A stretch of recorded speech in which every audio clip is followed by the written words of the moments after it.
quite a few registered on this workshop, and it'll be great as they come in. We'll just get them engaged. So look, today is about mastering difficult leadership conversations, and it's also about the neuroscience behind these difficult conversations. Also, we're going to introduce some paradoxical thinking in action so that you can really see what it is, how to use this stuff to improve the quality of the conversations that you have and get better outcomes, because ultimately that's what we want. So in order to set the frame and also to hear a little bit about why you are interested in this, it'll be really nice to hear, what's the hardest conversation you've had to have as a leader? And if you just pop that in the chat, so we can just hear a little bit about where people are at with regards to the types of conversations, because we've some interesting thoughts on the different types of difficult conversations. And we'd just like to hear what you have to say about that. So please just pop into the chat. What are the hardest, or what's some of the hardest conversations that you've had to have as a leader?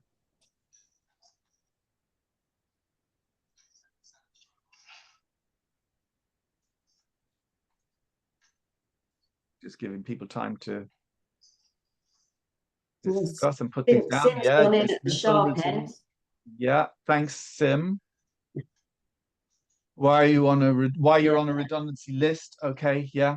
Telling the CEO his approach to the business change program was flawed. Okay, thank you. That's an interesting one. Discussing negative behaviors with senior leaders. Good. And multiple hard conversation working as a psychotherapist. Oh, that's interesting. Okay. Yes, thanks. It'd be very interesting to hear your thoughts on that from your perspective, Erica. Yeah, and do feel free to engage in the chat, everyone, during the course of the session. Mags is going to be keeping an eye, and we'll sort of flag anything that's really going to add to the conversation. We'll do our best to engage with you as we go along. And Jay, yeah, I totally understand that when it comes to either disciplinary or just performance management, that can be quite challenging. Okay, good. Well, that's given us a flavor of the sort of people in the room and what you would like. So let's just talk a little bit about the next sort of distinctions that we're really making. That there are two main types of difficult conversation. And in fact, both of them are there. One of them is where there's a disagreement, a potential conflict, and it's often highly charged because you're thinking, oh my goodness, this person sees things completely differently to me, and they're actually verging on having conflict. And it can be aggressive. But also there's this piece around critical feedback, where it's about performance, behavioral issues, and that can feel awkward and unkind in some way, to be maybe that the person might be feeling that you're picking on them for some reason or other. So we're going to look and address these types of conversations. And again, as Ali said, please do speak up in the chat. And if we're talking about anything, ask how does it relate to whatever it is that you're most interested in, because that's what makes this fun.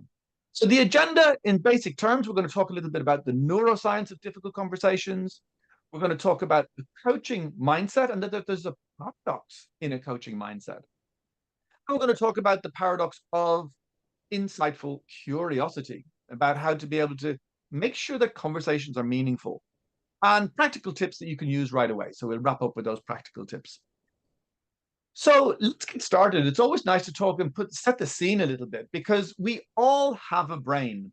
The interesting thing is, I was just on a short course yesterday. The latest thinking is that there are approximately 100 billion neurons in our brain. We all have that. Most human beings, by a long shot, will have exactly the same amount of neurons. However, they're all wired completely differently, because each neuron can be connected to up to 15,000 other neurons. Now, that creates a lot of connections. That's what gives us our uniqueness, in that we're wired differently. But I just want to talk about some basic parts of the brain. The first one is the prefrontal cortex. And that's at the very front of the brain. And we need that for what's sometimes called our executive function: understanding, memorizing, recalling, decision-making, and here's an important one for this particular workshop: inhibiting. Being able to notice the urges we might have, or the biases that we might have, the assumptions we might be making, and to inhibit them and actually shift and reframe from all of that stuff that is automatically programmed into our brains so we can have more meaningful conversations with people. And there's two other parts that I want to mention briefly. One's the reward system, which is basically driven by dopamine. And dopamine energizes us, it makes us curious. And it is about an anticipation of a reward. And actually, the latest thinking is that when we have dopamine in our system, we actually get more access to more regions of our brain, and our prefrontal cortex can be is more creative and more solution oriented. And that, of course, is very useful in a difficult conversation. But what often happens in a difficult conversation is it starts with a huge charge of energy from for the amygdala. Now, the amygdala is the memory part of our brain that memorizes every single threat that has ever happened to you in your life. It's all the stuff that ever went wrong. It's all stored in there, and it's stored in there for a reason, which is for you to be alert and to watch out, from a survival mechanism to say, hey, watch out, that could be dangerous if that happens again, or if something like that happens again. Activates adrenaline when we get into fight or flight mode. The trouble with too much adrenaline, and also when you get a boost of cortisol as well, is that you get less access to the rest of your brain. Your prefrontal cortex begins to shut down. So that's the last thing you want. So we're going to talk a little bit about those elements of the brain. So if we move on to the next slide and talk a little bit about why we avoid difficult conversations. And a lot of it has to do with what's going on in our brains before the difficult conversation. For example, the brain perceives social threat. We've all talked about situations that might be a bit confrontational, that create a social threat. We perceive it like physical pain. The same parts of the brain are activated. So when we have physical pain, it's the last thing the brain wants. And it's also important to recognize that we're wired for connection with other human beings. It's one of the things that has made us the most successful creature on the planet. But we fear triggering a threat response, or the worst thing that can happen is being rejected. We are highly, highly sensitive to any form of rejection, because it means that actually there's a part of our brain that goes, if I'm rejected by my social group, I could die. Because back in the day, back in hunter-gatherer times, if you were excommunicated from your, or kicked out of your tribe and wandering to another one, they might see you coming out of the nowhere and go like, oh, just kill this person because they could be dangerous. So, and you're not going to survive much on your own either. So we have this huge fear of rejection. And we want to avoid conflict and discomfort because we fundamentally want an easy life. We want to feel comfortable. And conflict is extremely uncomfortable because it could lead to rejection. And we lack confidence of how to do it well because there's very little going on in our lives that says, oh, yeah, here's the good ABC of how to have these difficult conversations. And it's not only having the difficult conversation, it's dealing with the emotions that go with it. And the dangerous part of this, because we're often highly wired, we're often very energized with fear, we make assumptions instead of seeking clarity. Because when our prefrontal cortex shuts down a bit, all we do is go to automatic wiring, what comes easy and what is easy to sort of connect to. And our brain often makes accidental connections as well. So these are all the things that are going on in the background, and everyone has this. Welcome to the club. You're human. Everyone has it. So why do these difficult conversations go wrong? Neuroscience point of view. As I've mentioned, the prefrontal cortex shuts down under stress. So the most important thing we need to do is keep calm and avoid that stress overwhelming our prefrontal cortex. The next thing that happens is that we speak too much with too much certainty and not enough curiosity. And there's a paradox here that we're going to go into later, but it's just being aware that this can actually be where you're just going, I know I'm right on this. I'm just going to get my point across without thinking, well, what's going on for the other person? Emotions are contagious. And the important thing about noticing with emotions is if I have a very strong emotion, that could actually begin to affect all of you as well. So I'm really excited here today, and I'm hoping that you're getting excited and curious as well. But if I was really upset or depressed or stressed, you'll probably feel some sort of tension across, even though we're on Zoom, you'd still feel that there's something not quite right with David. And we don't regulate our emotions enough, especially beforehand going into a difficult conversation. And we lack a clear structure or purpose for the conversation. And then finally, we fail to create psychological safety. So that's a term that's been used a lot, where there's an element of trust in the conversation, and I know that you're going to do what's right for me as best as you can, and I'm going to do what's right for you as best I can, even though we might be in a difficult conversation. So it's that trust that you have good intention behind whatever difficulty we're trying to overcome, and that we have some shared values and a shared sense of we want to make this work for both parties. So this is an interesting one as well from the Neuro Leadership Institute, and we love a lot of the work of David Rock, is that in our brains, anything that's bad is 5 times stronger than anything that's good. So if we have a threat, it'll overwhelm a lot of the part of our brain that is the reward center. It gets overwhelmed very easily by the amygdala and the intense emotions and the intense memories that come from a threat response. So always be aware that if you're going to talk about something bad, this is going to overwhelm the conversation very easily. And you need to balance it with trying to get the person back into a reward state. We'll talk about how to do that in a moment. And the SCARF model is a useful way to look at this. It's a nice little checklist, and there's lots of applications for it. But when it comes to difficult conversations, you need to be thinking that the person you're communicating with can get very, very easily triggered into an away response, a threat response, away from threat, where they're feeling in some way excluded and all the stuff that goes with that, right? All the rejection that goes with that. And that means they're not going to be accessing the prefrontal cortex very much. And the same thing can actually be transformed into a reward response if you get the language right. So, for example, just to go through this quickly, status is one of the fundamental things that we have in our brain saying, where am I in the pecking order? How much power do I have here? How much status do I have here? And if the status is diminished, it can easily become a threat response. Certainty, our brain is actually a prediction machine, and we need to ensure that we can know what's going to happen next, or we'll go into a threat response. And everybody can remember the pandemic where we all freaked out because the lack of certainty. We couldn't believe what was happening around us. So in a conversation about a difficult topic, we need to be very clear about what the procedure is and what's going to happen next, and after that, and after that. So people have a sense of, okay, in this moment, I know what's going to happen next, rather than being fearful about that. The next one is autonomy. And of course, autonomy is critically important, as we're going to talk about in these sorts of conversations, because you want to give that person a sense of choice, a sense of agency. And I was going to talk about that later.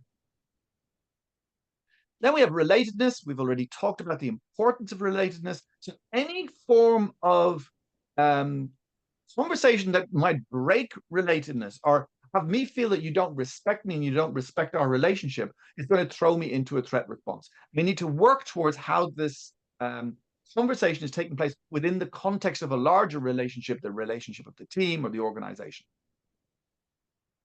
And then ultimately fairness.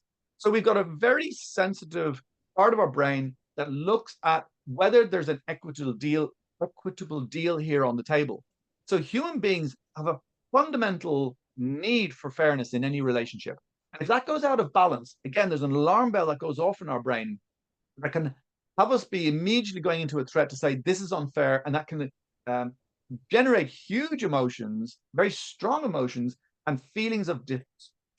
And once they're fired up, it's actually difficult to damp them down. So again, it's really important in the conversation to be talking about the process that you're using and the resolution that you want to get to, so that person doesn't feel picked on or that they're being cheated in some way.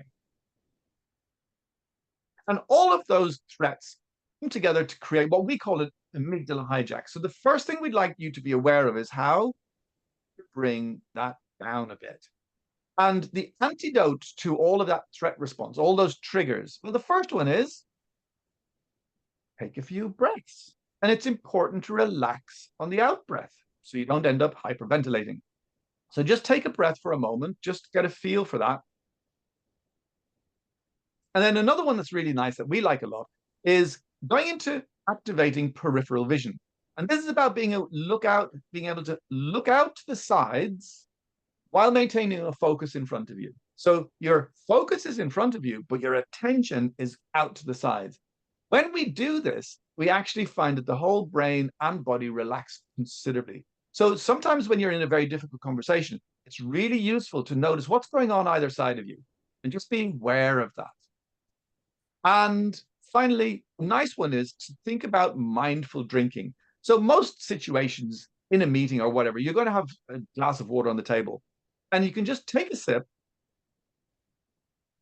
and really feel the coldness of the glass, the hardness of the glass, or whatever container it's in, and feel the liquid going into your mouth so that all you're doing is focusing on the sensations as it goes down your throat, and notice it going into your body. Because if your brain is able to go, oh, I'm just focusing on pure sensation, pure experience, not making it mean anything, for a couple of seconds, like 7 to 10 seconds, your brain begins to calm down enough to be able to address the situation at hand without being all fired up with adrenaline. Because adrenaline takes about 5 to 7 seconds. If you have a burst of it, it takes about 5 to 7 seconds to metabolize. So doing these things give you those moments to be able to go, okay, I'm just going to calm down myself a little and mindfully and consciously do that in order to get access to your prefrontal cortex to be able to address the conversation.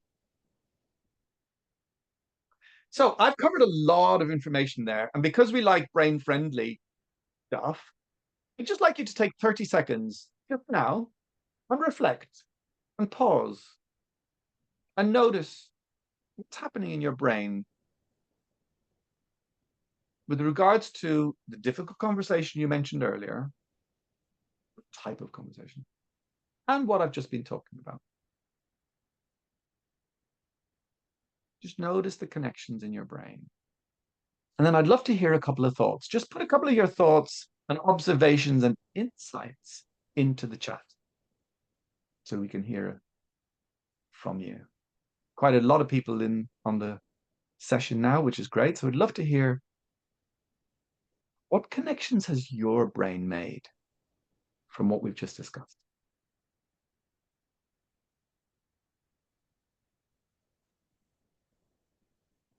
Yeah, important self-support. Thanks, Erica. And it's also knowing that there are two brains in the conversation. So you're not only doing this for yourself, but you're doing it for the other person as well.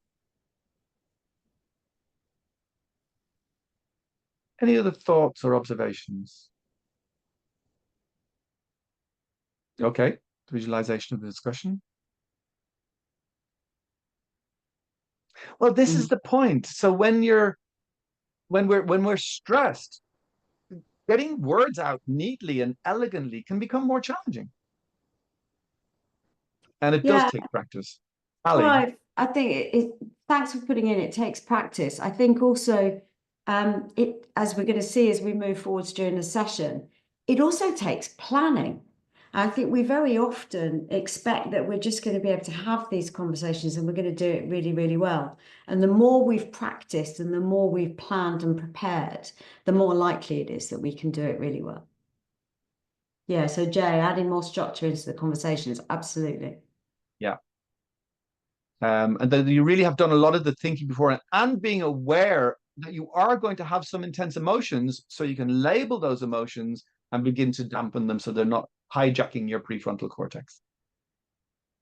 Okay, thanks. Okay.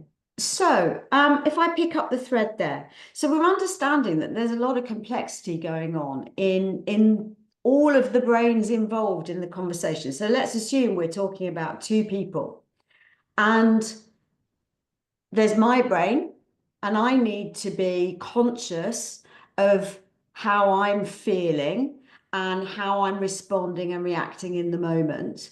And I need to be prepared for that and get my brain in a good place to start. And at the same time, during the course of the conversation, I need to be considering what's going on in your brain, the other side of the conversation.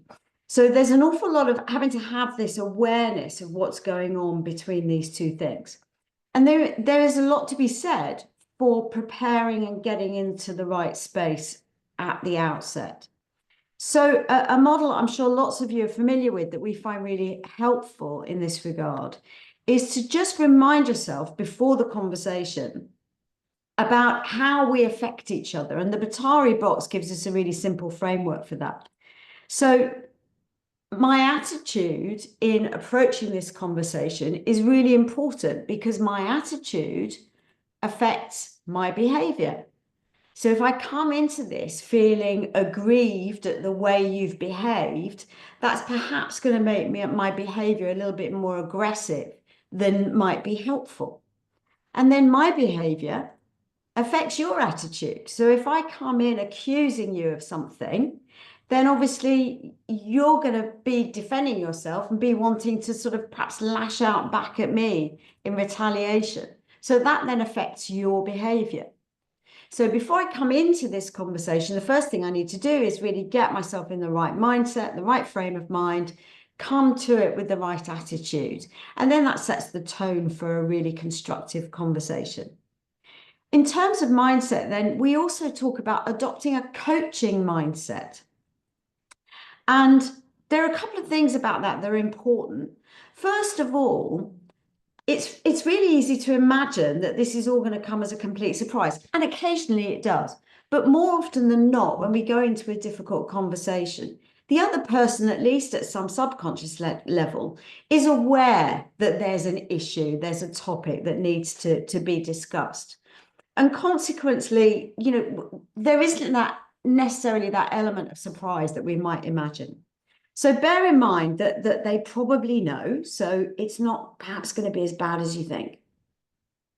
And then in terms of coaching, we're going to give someone some feedback or tell them something that maybe they're not going to find immediately welcoming. But if we can at least think that if I'm doing this, if I'm coming at it from the perspective of I care about you, and some of you may be familiar with the idea of radical candor, Kim Scott's model. If I care about you, if I'm perhaps your manager and I care about you and your development and your future, then whatever feedback I can give you, whatever I can do to help you to perform better, to behave better, to get on better with other people, maybe even to take the next step. Some of the conversations you were alluding to, the sort of redundancy thing, at least I can come at that as a way of, I can gift you the benefit of my perspective on this. I can try and give you some feedback with the intention of it being helpful for you.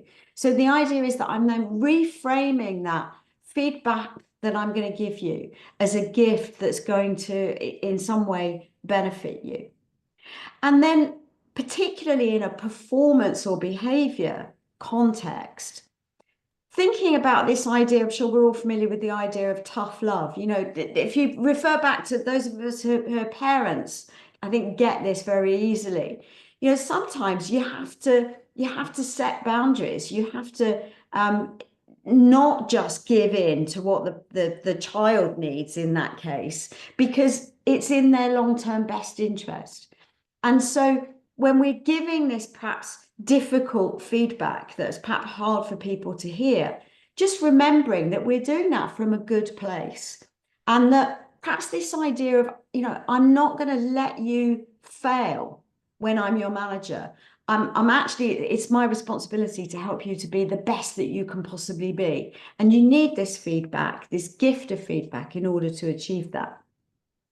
And one of the ways that we look at the idea of a coaching mindset is through one of our paradoxes.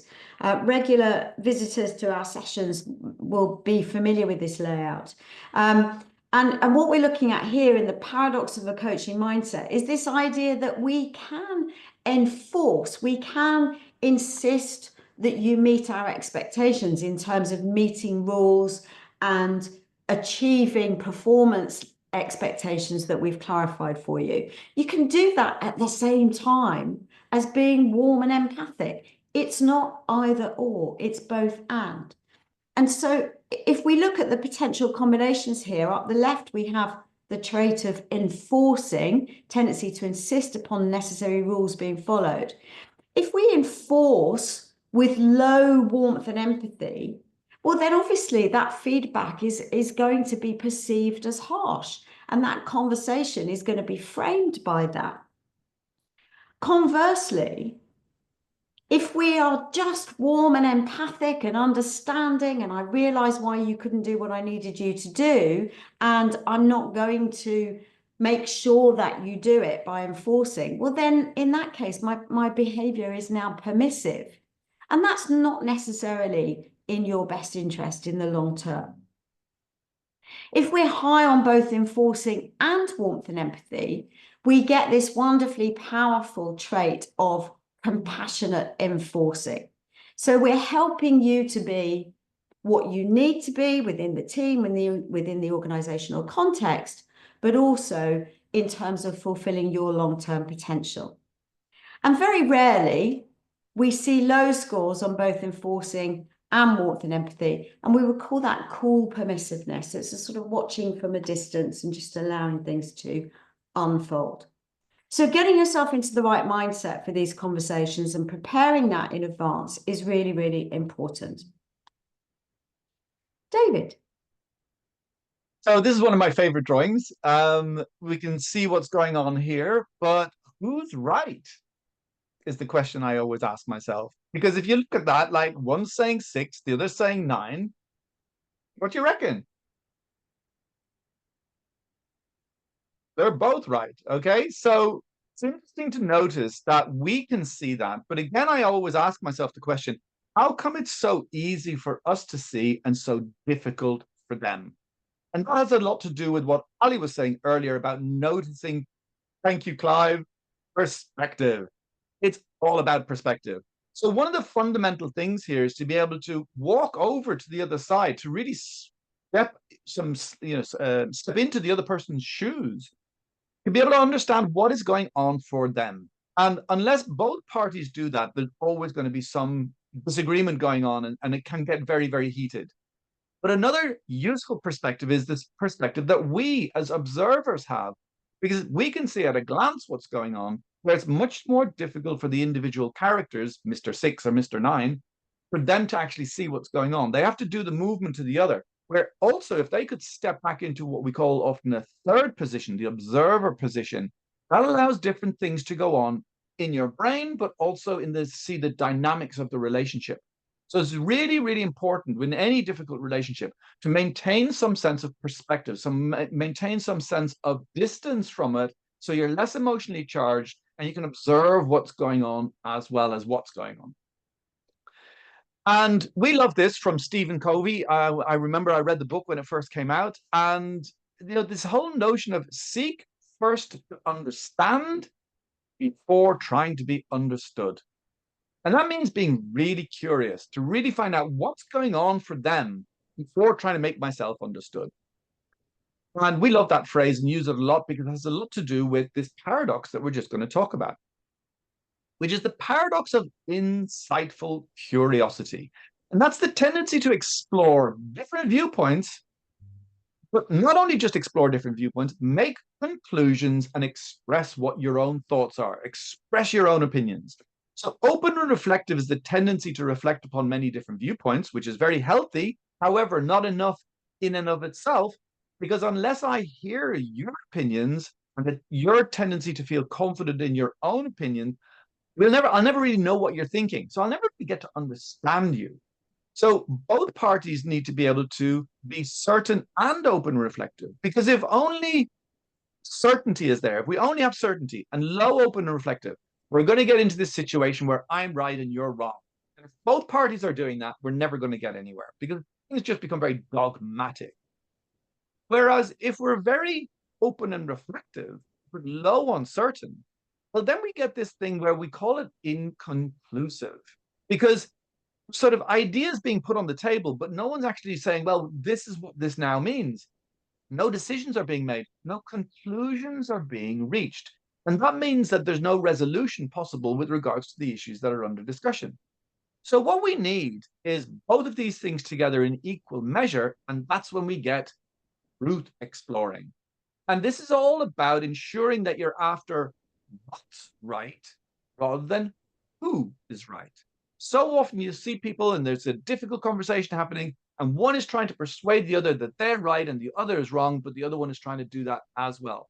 And really, this is about being able to put out your position and then listen intently to what the position of the other is and explore whether any of your own opinions need to be updated. And like Ali said with the previous one, there's also uncertain disinterest. And this doesn't tend to happen in difficult conversations. but some people might not be involved or engaged in the conversation, and that means that they're not really sharing their opinions, not really open to ideas. That can be quite tricky. So we love this notion of truth exploring, and we have this again nice little formula that can help you to put your position in place, but also not be attached to it. So the first thing that we recommend is to state your opinion. So you can go, this is why I believe the situation from my position with this data. And that includes being able to say why you think that way, which is explaining your rationale. So you can say, my evidence is this. I've seen either these behaviors, that you've demonstrated these behaviors, or there's this other evidence that I've seen, which is objective, clear proof that this thing happened, or that this behavior was demonstrated by you in this situation, or that these are the reasons why I have my side of the story, and I'd like to hear your reasons for your side of the story. Because the next piece is explore the different perspectives. As we've just seen with Mr. 6 and Mr. 9, it's really important to look at my position, your position, but also this third position where we can see what's going on between the two of us. And then finally, to be able to explore and review your position and not be attached to it. People go like, great, new information, I can update my opinion because now I've got something new that I can add in, a better way of saying it. Okay, thanks, Ivica. So again, we've covered some quite intense information and given you some frameworks for thinking through these aspects of dealing with difficult conversations. And I'd like you just to take a moment, to pause for a moment and reflect. Notice what's happening. Take a breath and notice what's happening in your brain. What connections are you making with the people that you know and some of the difficult conversations that you may need to have?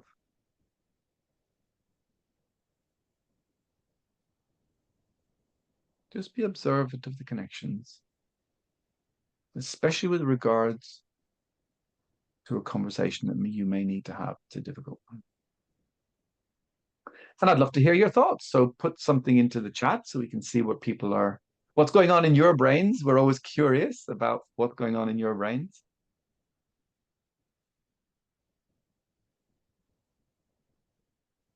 Any other observations or comments, Ali, while people are just writing? No, I just think it's occurring to me that it's no wonder these difficult conversations feel difficult and that we don't want to have them because they're complex. There's a huge amount going on, and there's a lot of planning. There's a lot of preparatory thinking. And then actually while you're having, it's a bit like running a webinar like this, you've got lots of moving parts happening all of the time. And you need to have your focus entirely on the person that you're having the conversation with, at the same time as maintaining that wider perspective and reading the signals about how are they reacting to this? How am I reacting to this?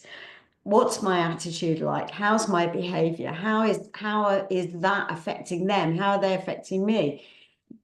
There are a lot of moving parts, and it's really hard, I think, to always get this right. And it's something that really, the more we plan, the more we practice, the better it gets. Some great comments there. So if you have someone who's really dogmatic and certain, but doesn't back up their opinions with data, that's when you need to be really curious and go like, why do you think that? How come you have no data? Is that really what's happening? Or is it just an opinion that you've made up? Circular conversations that don't come up with any concrete next step, right? There's always a happy balance that needs to be struck, and sometimes that's when you need to be saying, right, what is the outcome that you want, and then lay your ideal outcome on the table, because sometimes you need something to hack and slash at or something to poke, and if there's nothing on the table, then both people are just sort of wishy-washy, really. So my suggestion would be, and I'd like to hear your opinion if you think it would be useful in your context, is to say, look, this is my ideal outcome. Let's act as if that's what we want. What do you think of that? And then they might be able to go, yeah, but, and give all their reasons. Yeah, okay, different nationalities. Yeah, very, very interesting. I love the fact that I speak a couple of languages, and I love the fact that when anybody who is not a non-native speaker in the land where they're not a native speaker is, there are certain words that exist in all languages that don't exist in other languages. So I know there's a number of words in German or Dutch that just don't exist in English. You have to use a huge amount of English words to try and get to that meaning. But likewise, English is a very complex language that often has complex concepts taken from the roots of other languages that people who are non-native English may not understand. So then you need to be much more flexible in your ability to break things down into bite-sized chunks and go like, okay, where is this person at? And how can I break this down or use a metaphor or a story that will help them understand it? Hidden motivations or agenda? Yeah, that's also a difficult one that needs to be teased out and call it out. Say, like, it seems to me like, um, by the way that you're behaving and what you're saying, I get an impression that you're blah, blah, blah, whatever it is that you think their agenda is, and then see how they respond. Yeah, Joe's made a really interesting point around people not Yes. taking responsibility and owning their feelings. And I'm sure we've all experienced that a lot. Um, I'm gonna move us on, Joe. I'm hoping that this next little bit will help you with that. We're going to move into some practical steps. We like to give you something practical that you can use, and what we've talked about so far is relatively conceptual. So we thought it would be helpful to give you a structured approach that can give you a framework for trying to hold this conversation on the rails and keep some of these concepts in mind as you go. And we like something simple, so that's what I'm going to share with you next.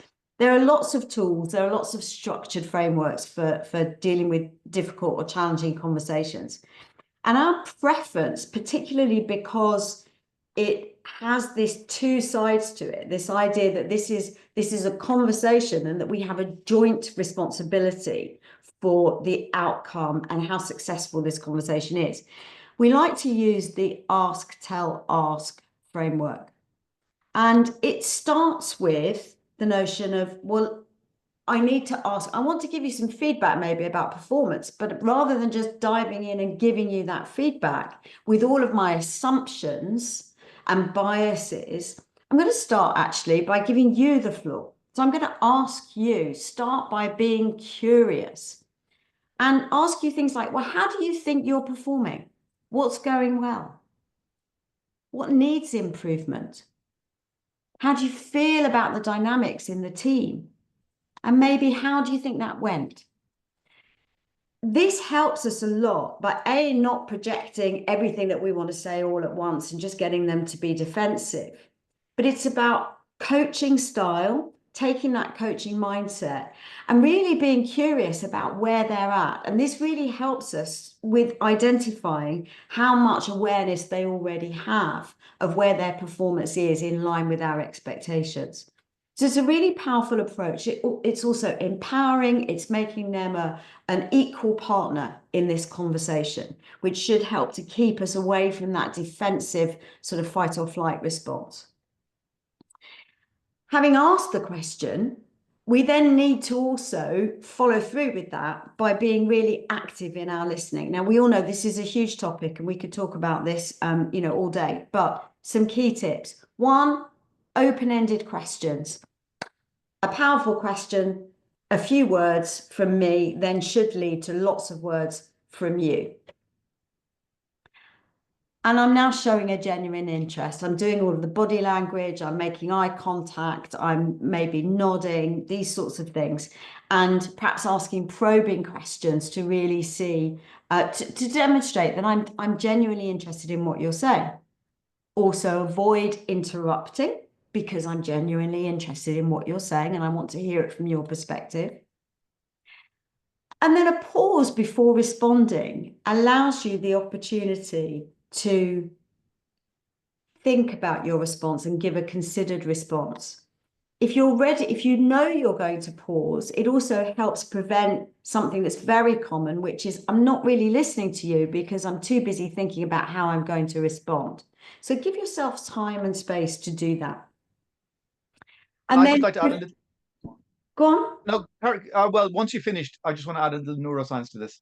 Okay, then reflecting back to the person what you've heard, reflecting back perhaps what you've picked up from it, what you've derived from it, but simply just paraphrasing, checking your understanding and reinforcing that you've been listening by summarizing those key points. David? Yeah, because just as we were talking about it, we've talked about this before, but I'm just recognizing now that you really need your prefrontal cortex in order to be able to do this. And if you're stressed, you're not going to be able to do this very well. You're just going to be narrow-mindedly making accidental connections in your brain and trying to get your own opinion out there, and you'll be butting in and interrupting.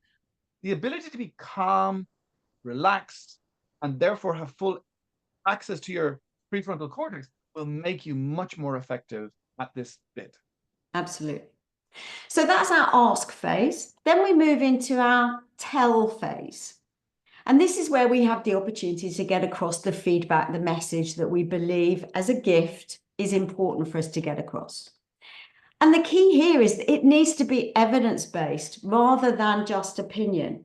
So it's, I have this opinion and my rationale behind that is this. And again, we dive into another little level of structure and use a model again that you may be familiar with, which is starts with situation. Describe the specific context. When you were in that meeting, I noticed that your behavior was, and the impact of that was this. So situation, behavior, impact. And that moves it away from just, in my opinion, you tend to be rude in meetings, from actually in that team meeting, I saw this and I saw that the impact it had on someone else. It made them shut down. It made them clearly feel upset. So you're always giving that evidence and that rationale behind your opinion. And then we can move into ask again. So now this is collaborative coaching style approach where we go back and we say, okay, what do you want to do about that? Giving you autonomy, one of our 5 key factors, showing you that the choice is yours. You're in control of this. You decide what we do. So a coaching approach, it's predicated on the assumption that everyone has within them a lot of the resources and the wherewithal they need to improve their performance. So they probably have the solutions. It's our job to help them to find those by questioning and coaching. Agreeing actions, and this is where it has to end up with something that's mutually acceptable to both parties. But there's very much that collaboration and joint ownership. So that's a more structured part.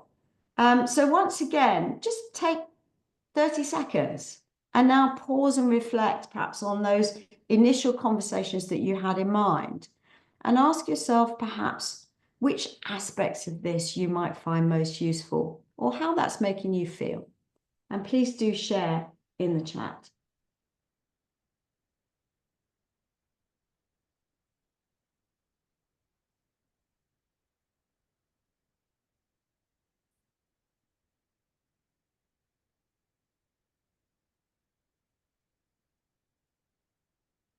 Erica, I think that's a really interesting point that you've added there about the level of trust. And this sort of approach, it's chicken and egg. It does require a degree of trust, but the more you're able to use this approach, the more you're likely to build that trust. So it's about getting started, I think, as much as anything else. Would you go back a couple of slides, Ali? Just Bobo would like you to go back a couple of slides. And also, I noticed earlier, Sim, you mentioned if you pose the ideal outcome from your perspective, it could set up resistance if you do that at the outset. I was answering that in response to a question that was asked earlier. If it's just going in loops and loops with nobody saying anything about what the real solution needs to be. So it was in response to a specific situation. Okay, so moving back forwards. Thanks to those of you who put things in the chat. That's great. So we're going to just kind of sum up and bring this to a close, and then we can have some discussion. David, if you'd like to summarize the key points on the neuroscience of difficult conversations for us. Yeah, it's always so fascinating that the more we understand that we have a brain that just operates in a particular way, and so does everyone else, right? We all have the same brain. And it has these fundamental principles about a prefrontal cortex, and especially this reward center and this amygdala center that can be so easily triggered. But what's interesting and fascinating about it is that everyone's brain is wired differently. And I love the fact that the more I learn about neuroscience, the more I become curious and compassionate about what's really going on. Because it just means that you've got a whole bunch of connections in your brain that are different to mine. I find that fascinating. So it's having that curiosity about the way the other person's brain is wired and avoiding assumptions. So that curiosity of how are they wired, but also be aware of where you're wired with assumptions about you think that something is the way it is when it might not be that way at all. You might have a whole bunch of assumptions about them behaving in a particular way because they're whatever, difficult or trying to hurt the business or trying to do some agenda on their own. But you don't really know unless you have a conversation with them and tease out their thinking, their opinion, and the rationale for their opinion, their behaviors. So also mindful of the scarf triggers. So status, certainty, autonomy, relatedness, and fairness are all such important and highly sensitive triggers that can have a spin off into an amygdala hijack, or they can be used as a reward mechanism to help someone dampen those intense feelings and feel that there is a useful and positive solution to be had here. Because their status is being managed, they can feel there's more certainty. They're getting a chance to, as Ali said, make some decisions in the ask, tell, ask piece. And that's building the relationship and that the system and process is fair. You going to do this last bit, or was I going to do that as well, Ali? I can do it. Yep. So in terms of some key things perhaps to remember when you're preparing for difficult leadership conversations, consider the brain, do some planning, make sure that you're really thinking about how the brains are going to be involved in this conversation. Adopt a coaching mindset, thinking about, this is for their benefit, but also I need to help them to be the best that they can be. And I need to use all of those coaching techniques of asking good questions to explore the truth. So insightful curiosity. I know what my opinion is, but I'm going to suspend my judgment, be curious and interested in your perspective to find the truth. So continuing to be curious throughout that process. And then by asking, so the ask, tell, ask, be curious in that asking phase, then giving feedback that has some evidence behind it, and then going back to encourage ownership and agency by asking them to agree upon some next steps. So there are top tips, and those of you who are regular visitors will know that we like to wrap up by relating this back to our own clarity matrix, which looks at the tensions between the people and the business and the strategy and performance. And where we have strategy in business, we get all of this purpose, vision, strategy, culture. The more clarity we have at this business level, I think the less likely we are to need to have these difficult conversations. But B, it gives us a foundation for setting our expectations and really giving feedback against those. So, if your behavior is not in line with our culture and our values, those sorts of things. Also, then if we've got our people strategy, when we're having these conversations, we're very much working on developing people and engaging them. If we do these conversations really well, people are going to end up learning, performing better, and being more engaged, particularly because I think it builds that trust in that relationship. In terms of the people performance, leaders and managers need to have these competencies, this knowledge, in order to be having these conversations and doing them really well. And if our leaders and managers are doing that, then our teams are going to be performing more effectively and our individuals are going to be performing more effectively also. And finally, then in terms of business performance, and this is often the weakest area we find in organizations, if we've got the measurement, the analysis it really gives us a firm starting point for giving that evidence-based feedback. And for being able to then monitor the change and evaluate whether these conversations we're having are actually making a measurable impact and difference on performance in the business. So, to bring our part to a close, and we'll go into some conversations, some next steps. If the clarity matrix is of interest to you, we've got a little scorecard that you can do to get some sense of how well you're doing, and some suggestions and some resources we can send you to improve your clarity score in line with the matrix. And Mags has just put it into the chat. Into the chat. Brilliant. Thanks, Mags. We're always happy to talk, so do please book a call with us. We're very, very happy to help you. If you've got a difficult conversation coming up, we're very happy to talk to you about that. And if you've enjoyed today, do please book onto our next workshop, which is going to be on Tuesday, the 22nd of April, same time, we're very excited. We're going to be talking to you about our new Clarity Cubed team model, which is all about how teams work effectively together. So I'm going to say a big thank you for your engagement with the session today. David, perhaps if you'd like to stop recording. Yeah. And I'll take the slides down. I'm very happy to continue the conversation.